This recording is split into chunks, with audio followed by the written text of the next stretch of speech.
Here to talk about that is Charlie Bobrinskoy, the vice chair and head of the investment group at Ariel Investments. He's owned MSGS and MSGE since 2015, which was before that split.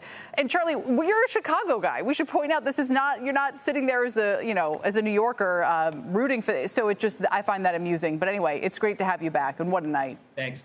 Thanks, Kelly. Great to be here. By the way, the Bulls and Bears are not public companies, so it's impossible for me to own them. Exactly. So you're forced to look elsewhere, for the record. Are they going to split off the Knicks and the Rangers? I don't know if I feel like us even talking about it might jinx them. So let's just say if the Knicks were to make it to the finals, win the finals, how much of a tailwind would that be for spinning them off? Yeah, I think that's the right way to ask the question, because it is critical that they complete this spin. It's not so much how much money they're going to make by being in the finals. We estimate they make an additional $10 to $15 million per playoff game, including in the finals. If you do that by 4, you get maybe $50 million.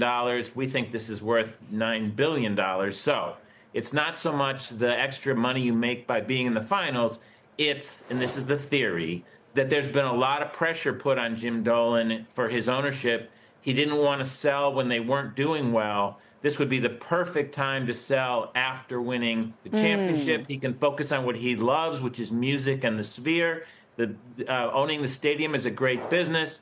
This would be a wonderful way to ride out into the sunset. So he'd keep the stadium. He'd spin out the team?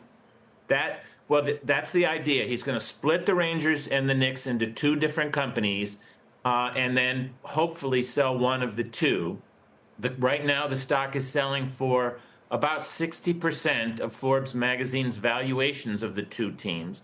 And so we think there's still a lot of value here, but people aren't sure that he's going to sell. And so one scenario is he just sells the Rangers for about $4 billion. That would, we think, be very positive for the stock, even on its own, if he keeps the Knicks. So what do you think the Knicks are worth?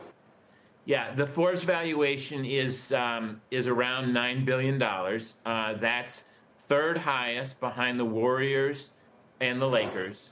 So we think that estimate is old estimates before the team went on this incredible historic winning streak, the best winning streak in playoff NBA history. And so we think the valuation should be over $10 billion. And that can't really happen until the split. You're not technically allowed to do a split in contemplation of a sale, so there would be some time that would have to go by. But we do think the chance of a sale is much higher after these 2 companies, these 2 teams are split in half. Mike Ozanian at CNBC here, our sports guy, puts their valuation at $10.1 billion. So, yeah, the company is trading at a discount to that. It would be opportune to sell if he wants to. A lot of times people sell, and we always read these stories about, groups of billionaires or whatever. This would be a sale to the public. Why?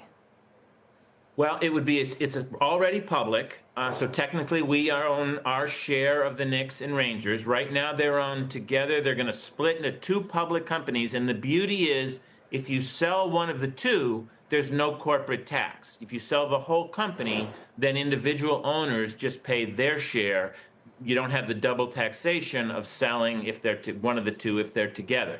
The other thing that's going on here, Kelly, it's very important, is that there's new IRS regulations that stops you from deducting for tax purposes salaries of more than $1 million if you're a public company. And the Knicks have salaries of about $225 million.